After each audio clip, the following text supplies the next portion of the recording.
국내 코로나 바이러스 19 감염된 31번 확진자가 우리 대구 신천지 모임에 다녀왔고, 그 동선을 따라서 역학조사를 해봤더니 수많은 확진자가 나오고 있습니다. 진정 국면으로 알았던 이 우한발 폐렴에 대한 국민들의 불안감이 점점 더 커져가고 있지요. 이제 전주와 김제도 확진자가 나오고 있어서 더욱 긴장하게 됩니다. 우리가 더욱 주의를 기울여야 할 것입니다. 또 이뿐 아니라 4월 총선을 앞두고 일어나고 있는 사회 갈등의 요소, 또 북핵과 안보의 불안도 여전히 남아 있습니다. 이런 것까지 생각할 겨를도 없고, 나는 내 건강의 문제, 또 자녀 걱정, 먹고 살 걱정, 이것 때문에 불안하다, 이렇게 생각되는 분들도 아마 계실 겁니다. 이러한 미래에 대한 불안감은 전혀 없을 수야 없겠지만, 그렇다고 그 불안감 때문에 오늘의 나의 삶을 망가뜨리면 안 됩니다. 오늘 말씀과 관련해서 우리는 시간에 대한 이해를 좀 해봐야 될 것 같은데요. 어느 자연보호 캠페인 문구가 생각이 났어요. 자연은 후손들에게서 빌려 쓰는 것이다. 이런 표현입니다. 의미 있죠? 우리는 미래를 향해서 가고 있지만, 여러분, 내 시간은요, 이 미래에서 와서 지금 현재에 머물렀다가 과거로 가는 거예요. 그러니까 우리의 손에는 쥘 수가 없지만 현재 나의 삶에 영향을 주고 있는 과거가 있고 또 미래도 있다는 겁니다. 먼저 과거는요, 기억 속에서 내 현재의 삶에 영향을 미치고 있어요. 내가 태어나서 자랐던 어린 시절 고향, 또 그 친구들, 또 음식과 환경, 여러 가지 추억, 이런 것들이 오늘 나의 삶에 영향을 주고 있는데, 살아오면서 우리가 받아온 상처들이 있습니다. 그래서 이 상처들을 정화하는데 필요한 것이 바로 믿음이라는 것이에요. 또 현재는 오늘 우리의 삶을 직관하는 겁니다. 내가 해야 할 일, 또 내게 소중한 사람이 누구인가 하는 것을 알아야 되죠. 그래서 우리는 과거에 사로잡혀 있으면 안 됩니다. 지금 내게 주어진 일들이 있어요. 지금 내가 소중하게 대하고 함께 해야 될 그런 사람들이 있습니다. 그들을 생각하면서 살아가야 되지요. 또 미래는 앞으로 벌어질 일들을 생각함으로 현재에 영향을 끼치고 있습니다. 이렇게 어려운 시절이 되면 사재기 같은 것들이 일어나고 있지 않습니까? 슈퍼에 가서 라면이라도 사야 되는 거 아니야? 그 미래에 대한 막연한 두려움이 이런 행동을 유발시키는 거죠. 또 실직하면 어떡하지? 또 이별하게 되면 어떡하지? 내가 건강이 상하면 어떡하지? 이 바이러스에 감염되면 어떡하지? 이런 미래에 대한 막연한 두려움이 오늘 우리의 삶에 현실적인 영향을 끼치고 있다는 겁니다. 그리고 그것의 궁극적인 것이 뭐냐 하면 죽음이라는 거예요. 죽음은 세상의 모든 것을 다 평등하게 만든다 그래요. 죽음 앞에 모든 게 다 평등하다 하는 거죠. 그래서 이것을 위대한 평등이다, Great Equalizer라고 이렇게 이야기를 해요. 죽음이라는 것 자체, 그 앞에는 모든 사람들이 지위 고하를 막론하고 다 평등할 수밖에 없다는 거죠. 죽음의 자리에서도 평안하게 죽음을 맞이할 수 있도록 도울 수 있는 사람이 있다면 그 사람은요, 인생을 잘 산 사람이라고 이렇게 평가할 수 있다는 겁니다. 리 호이나키라고 하는 사람이 쓴 아미쿠스 모르티스라고 하는 제목의 책이 있습니다. 이게 라틴어 말인데요, 죽음을 함께하는 친구다, 이렇게 표현할 수 있을 겁니다.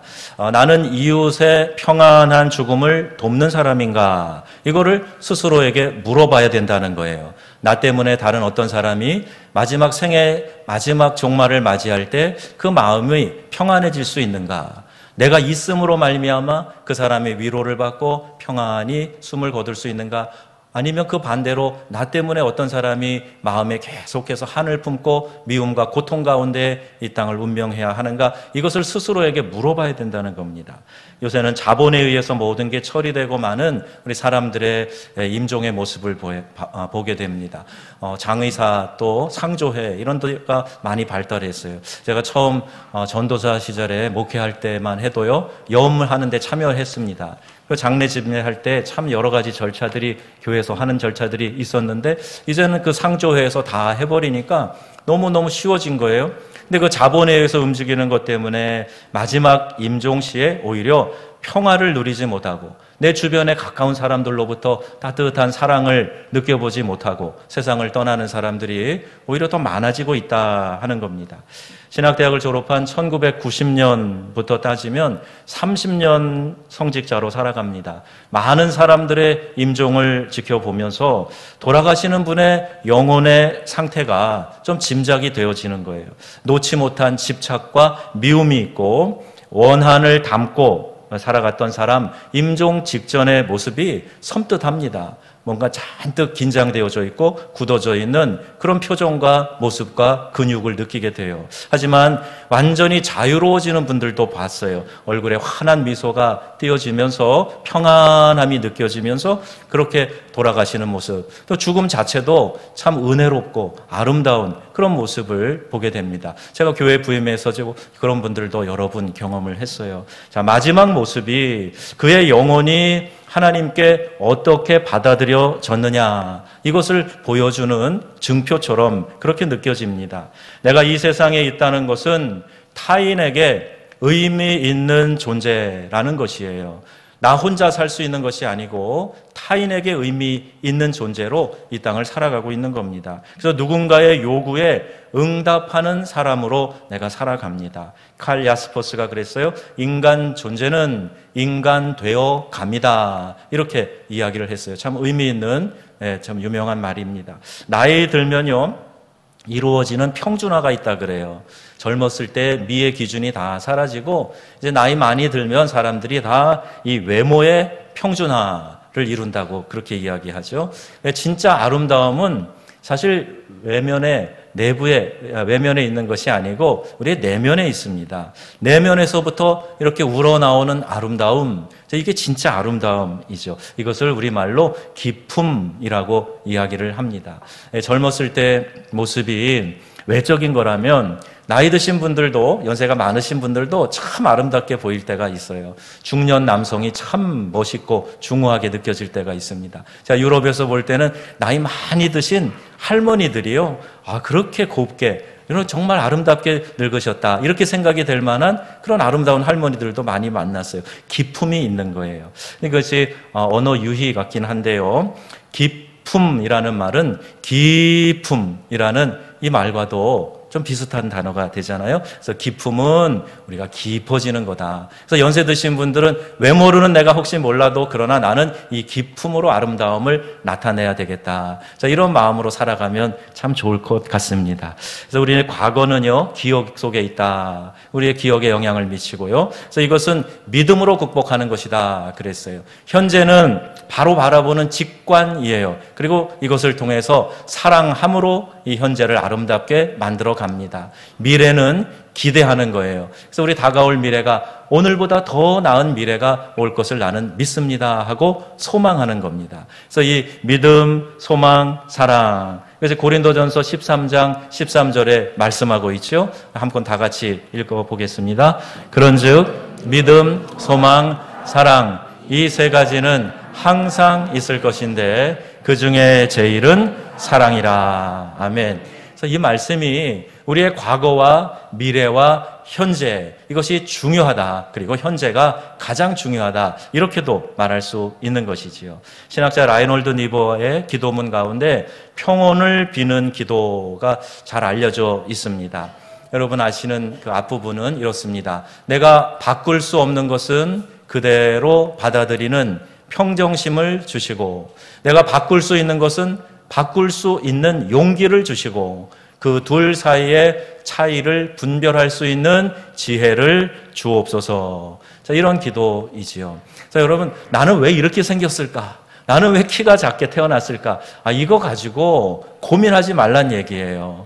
그리고 또 바꿀 수 있는 것에 대해서는 용기를 가지고 바꿔나가라는 이야기입니다. 그것을 잘 구별할 지혜가 필요하다 하는 거죠. 여기까지는 많이 알려져 있는데 그 다음에 이어지는, 이 기도문이 이어지는 부분이 있어요. 다음에 이렇게 됩니다. 하루하루를 살아내게 하시고, living one day at a time, 하루하루를 살아내게 하시고. 자, 이렇게 이어지고 있어요.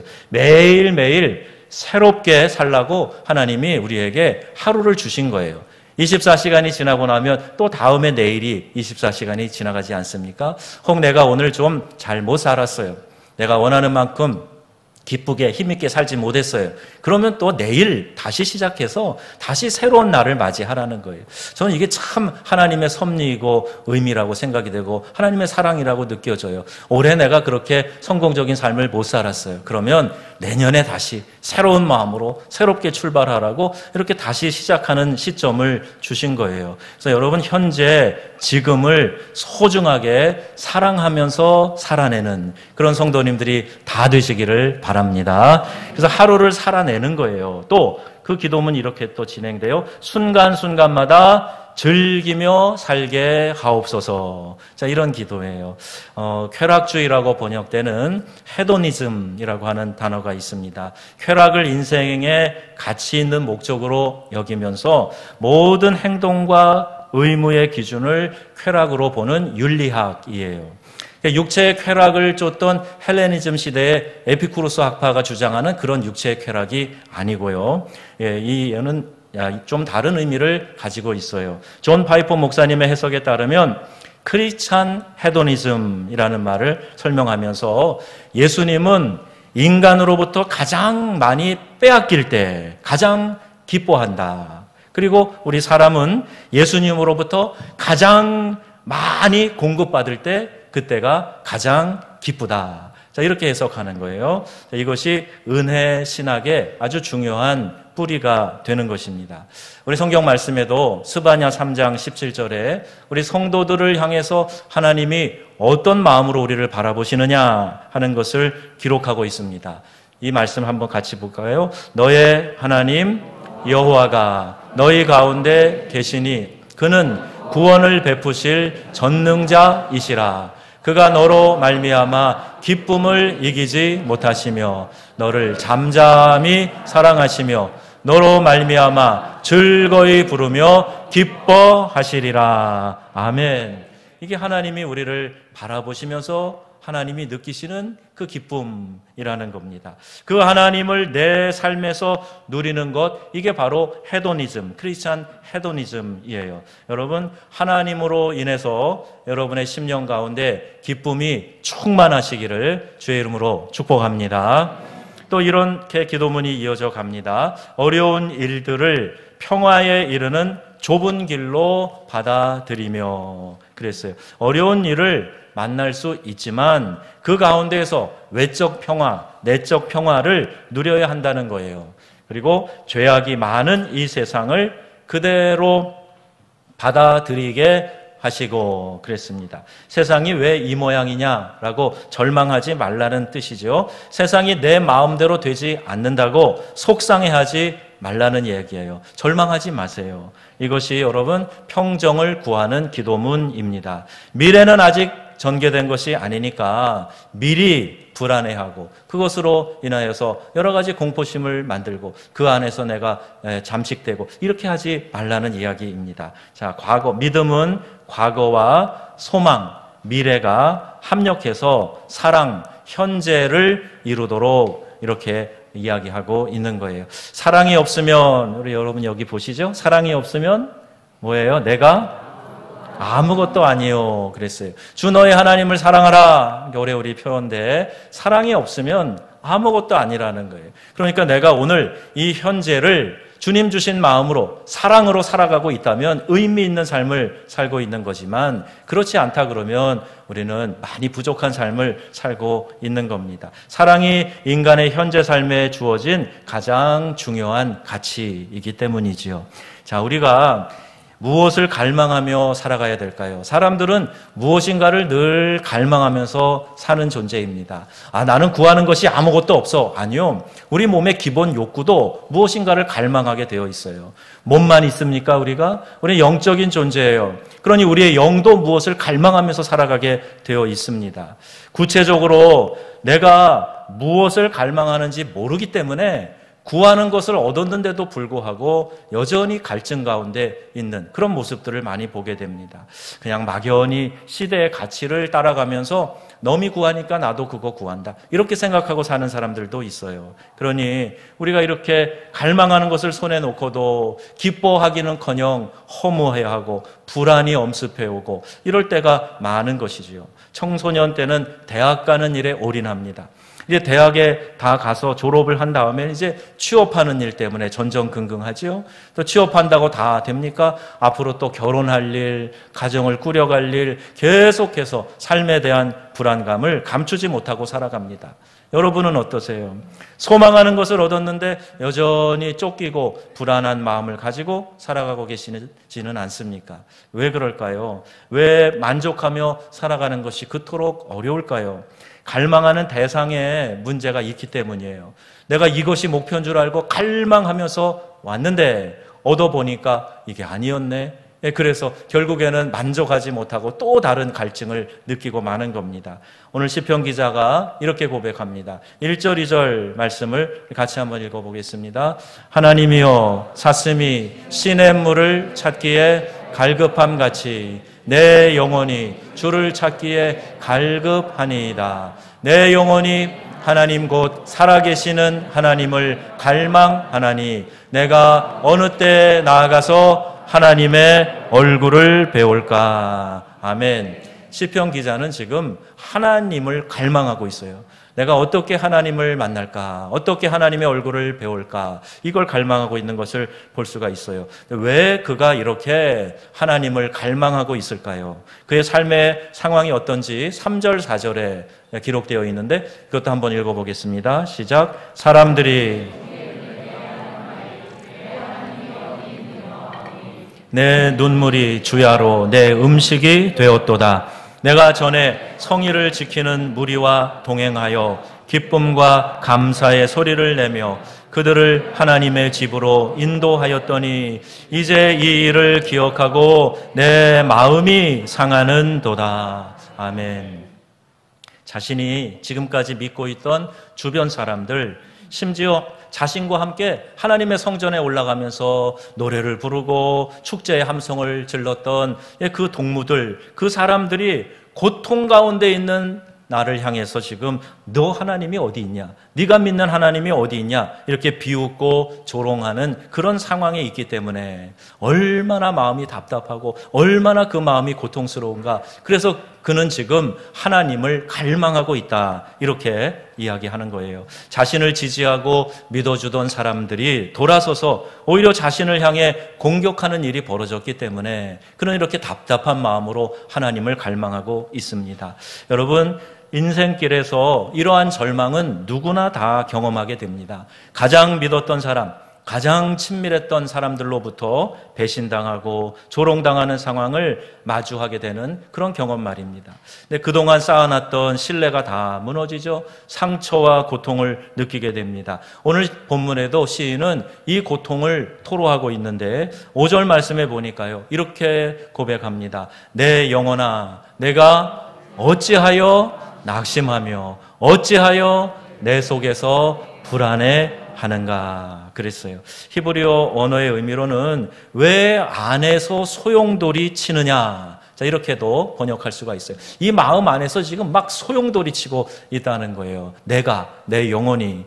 그래서 배신하고 비웃고 조롱하는 사람들에게 실망하는 것으로 끝난 것이 아니라 자신의 나약함과 무력함에 대해서 자기 자신이 지금 절망하게 된다 하는 것이에요. 이 상황을 극복하지 못하고 내 마음이 지금 소용돌이 치는 것이 더 답답하고 한심한 노릇이다, 이 생각을 하고 있는 것이지요. 이처럼 무엇인가에 전적으로 소망을 두고 살아가다가 딱 벽에 부딪히게 되었을 때 그 상대방보다 자신에게 더 큰 절망을 느끼게 되는 경우가 많습니다. 왜 그런가요? 그 사람을 믿은 것도 자기 자신이고 그 일을 추진하던 사람도 바로 자기 자신이기 때문이에요. 자기 자신에게 절망을 느끼게 되었을 때 그 절망의 늪에서 헤어나오기가 더 어려운 겁니다. 이 경우에는 어느 누구도 도와줄 수 없기 때문이에요. 자괴감이라고 흔히 이야기하죠. 내 자신에 대해서 참 비참하게 느끼는 거예요. 그러면 그 누가 건져주겠습니까?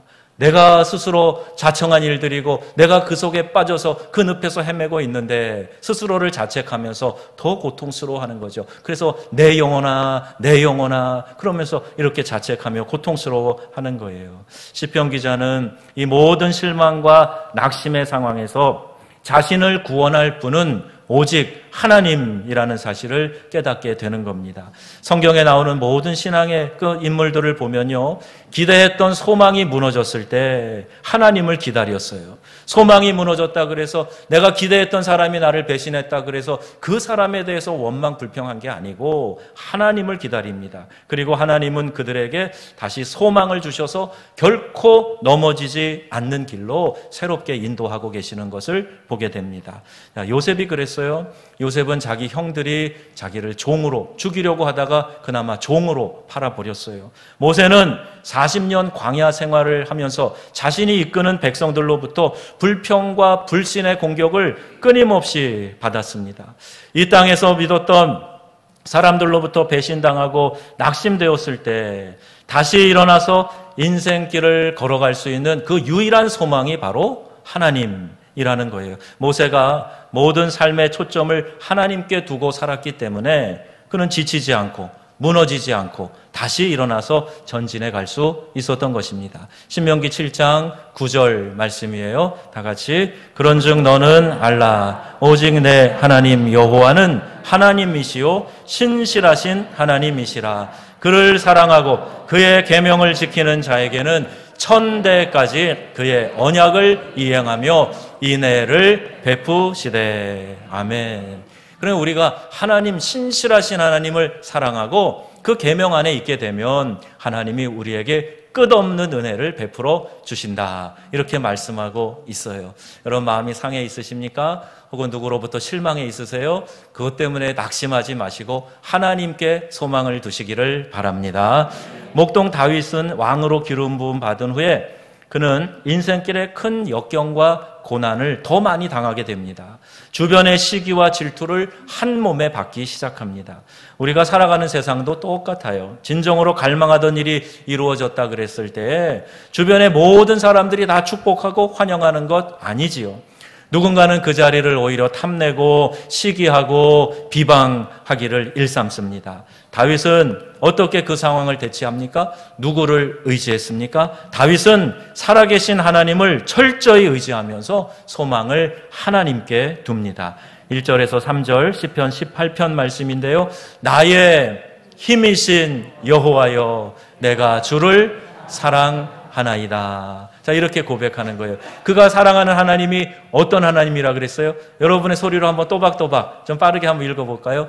여호와는 나의 반석이시요 나의 요새시요 나를 건지시는 이시요 나의 하나님이시요 내가 그 안에 피할 나의 바위시요 나의 방패시요 나의 구원의 뿌리시요 나의 산성이시로다. 내가 찬송받으실 여호와께 아뢰리니 내 원수들에게서 구원을 얻으리로다. 아멘. 다윗은 철저히 하나님을 신뢰했는데 구체적으로 알았어요. 나를 보호해 줄 수 있는 모든 군사적인 시설, 장비 이것을 다 열거하면서 그러면서 하나님이 나를 이렇게 철저하게 보호해 주실 것이다 라고 고백하고 있는 겁니다. 여러분 사람에게는 소망을 둘 수 없습니다. 사람은 사랑할 대상이지 의지할 대상이 아니라고 하잖아요. 여러분 하나님께 소망을 두시기를 바랍니다. 오늘도 나의 소망이 되어주신 하나님, 그 하나님을 바라보시고 그 하나님을 붙드시고 믿음으로 의연하게 전진해 가시는 귀한 성도님들이 다 되시기를 주님의 이름으로 축복합니다. 누구나 다 갈망하는 것이 있다 그랬지요. 수험생들은 합격을 갈망하고 직장이 없는 사람은 직장을, 결혼을 원하는 사람은 배우자 만나기를, 집 없는 사람은 내 집 마련을 갈망할 겁니다. 그런데 여러분 반드시 기억하시기 바라요. 그 갈망하는 모든 것이 이루어져도 불안과 초조, 배신과 낙심 있을 것이라는 사실이에요. 세상의 어떤 것도 우리를 완전히 영원토록 만족하게 하거나 평안하게 해줄 수 없기 때문입니다. 그럼 기대했던 소망이 무너졌을 때 어떻게 해야 됩니까? 내가 그토록 의지하고 기대했던 것들 그거 이루어 봤는데도 별거 아니고 이룰 수 없는 소망이 되어버렸고, 그러면 여러분 어떻게 하시겠어요? 오늘 시편 기자는 분명하게 선언하고 있어요. 11절 말씀에 내 영혼아 내가 어찌하여 낙심하며 어찌하여 내 속에서 불안해하는가. 너는 하나님께 소망을 두라. 다 같이 너는 하나님께 소망을 두라. 하나님께 소망을 두라. 이렇게 고백하는 거예요. 그가 나타나 도우심으로 말미암아 내가 하나님을 여전히 찬송하리로다. 이 고백입니다. 소망을 두다의 히브리어 단어는 야할이라고 하는 단어를 사용하는데 신뢰하다, 기대하다 그런 뜻도 가지고 있어요. 다시 말해서 인생의 모든 소망의 자리에서 기다려야 할 분, 그분이 바로 오직 하나님이다. 신뢰해야 할 분, 그분이 오직 하나님이다. 자, 이렇게 고백하는 단어가 야할이에요. 소망을 이런 마음으로 두라는 거예요. 하나님을 기다리고 기대하면서 신뢰하라. 자, 이 말씀인 것입니다. 하나님은 우리가 행복하게 잘 살아가기를 원하고 계세요. 그게 우리 하나님이세요. 여러분 그렇게 믿으십니까? 하나님 우리가 행복하기를 원하세요. 자, 이렇게 누가 이야기를 했어요. 잘 사는 것이 딴 게 아니다. 좋아하는 일을 하고, 이게 잘 사는 거예요. 좋아하는 일을 하고, 좋아할 수 없거든 하는 일을 좋아하면 된다. 그도 할 수 없으면 지금 내가 하는 일로 하나님 나라에 복무한다고 생각해라. 이런 이야기예요. 여러분 군대 생활을 재밌어서 하는 사람이 얼마나 있을까요? 의무이니까 하는 것 아닙니까? 그러니까 여러분이 지금 하는 그 일이 어렵고 힘든 일이라도 그래 하나님 나라에서 내가 복무하는 마음으로 이 일을 하지. 그러면서 그 일을 기쁘게 하라는 거예요. 한마디로 지금 내가 하는 일을 기쁘게 하거라, 이 이야기입니다. 그 일을 통해서 기쁨과 행복을 누릴 때 하나님께서 영광을 받으시는 것이에요. 여러분 내 삶이 우울한데 하나님 영광의 박수를 받으시옵소서 그러면 하나님 기쁘게 받으십니까? 아니요. 하나님은 우리가 행복하고 기쁘길 원하세요. 지금 내 삶을 내가 지금 하고 있는 일을 기쁘게 행하게 될 때 하나님이 그것을 영광으로 받으신다는 말이에요. 그러니까 여러분 짜증나게 일하지 마시고 기쁨으로 일하셔야 돼요. 예, 기쁨이 없으면, 기뻐하기가 어려우면 내가 지금 군대 복무한다 하는 마음으로 그 일을 기뻐하기를 작정하고 그 일을 감당하라는 얘기예요. 그래서 하나님께 영광을 돌리는 것이 뭐냐? 내가 잘 사는 거예요. 내가 행복하게 사는 거예요. 내가 기쁨으로 살아가는 거예요. 성경은 하나님께 소망을 두는 자가 이렇게 될 것이다 라고 말씀하고 계시는데 여러분 이렇게 되셨으면 좋겠어요. 이사야 40장 31절 말씀이에요. 내가 이렇게 되기를 소망하면서 우리 한음성으로 또박또박 읽어보겠습니다. 오직 여호와를 앙망하는 자는 새 힘을 얻으리니 독수리가 날개치며 올라감 같을 것이요 다른 박질하여도 곤비하지 아니하겠고 걸어가도 피곤하지 아니하리로다. 아멘. 여호와께 소망을 두는 사람, 여호와를 앙망하는 사람, 이와 같은 은혜가 있을 줄로 믿습니다. 여러분 우리는 오늘이라는 현재를 행복하게 살아야 됩니다. 과거를 믿음의 포장으로 감싸세요. 내가 과거가 이랬고 과거가 어땠고 그 상처를 자꾸 들춰내지 마세요. 그거를 믿음이라는 것으로 감싸셔야 돼요. 그리고 미래에 대한 소망 여러분 가슴에 품으세요. 나의 미래는, 나의 내일은 오늘보다 절대로 더 나아질 것이다. 예, 이렇게 마음의 소망을 품으시라는 거예요. 그리고 이 둘이 합력해서 현재 나의 삶을 적극적으로 사랑을 실천하는 삶을 살아가야 될 줄로 믿습니다. 오늘 인생에 기대했던 소망이 무너졌을 때 라이놀드 니버가 빌었던 이 평화의 기도 여러분도 한번 드려보세요. 인생의 소망을 세상의 그 어떤 곳에도 그 어떤 누구에게도 두지 마시고 오직 하나님께 소망을 두시기를 바랍니다. 새로운 은혜와 사랑으로 하나님께서 채워주실 것이기 때문입니다. 제가 밤에 기도하면서 응답 주신 말씀 가운데 하나가 오늘 말씀의 결론이 될 것 같습니다. 시편 62편 5절 말씀인데요. 우리 같이 한번 함께 읽어보겠습니다. 나의 영혼아 잠잠히 하나님만 바라라. 무릇 나의 소망이 그로부터 나오는도다. 아멘. 자, 여러분 다시 한번 이 말씀을 진지하게 여러분 가슴에 받아들이면서 여러분 가슴에 새기는 마음으로 다시 한번 또박또박 읽어보십시다. 시작. 나의 영혼아 잠잠히 하나님만 바라라. 무릇 나의 소망이 그로부터 나오는도다. 아멘. 오직 소망을 하나님께 두시고 하나님이 주시는 위로와 하나님이 주시는 평안이 여러분의 심령에 가득하시기를 우리 주 예수님의 이름으로 축원합니다. 아멘.